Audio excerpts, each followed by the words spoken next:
একজন নায়ক কিভাবে সিনেমায় কোকেনের মতো ভয়ঙ্কর ব্যবসা করে, প্রশ্ন টাকলা ইকবালের।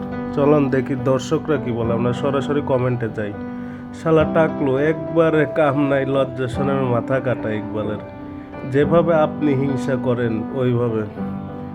তারপর আরেক ভাই বলছে আপনার প্রশ্নটা জনগণের সামনে এসে করা উচিত, আসেন প্রশ্ন করেন উত্তর দিয়ে দিবে, বুঝছেন তো কি দিবে। শাকিব খান আছে বলেই বাংলাদেশের চলচ্চিত্র জগৎ বলতে কিছু আছে, গুড। এটা তো জাস্ট অভিনয়। আরেক ভাই কমেন্ট করছে টাকলার কাজই পিছনে লাগা, এটা সত্য। আহারে চলে পুরো শেষ সাকিবের সফলতা থেকে, এটাও সত্য।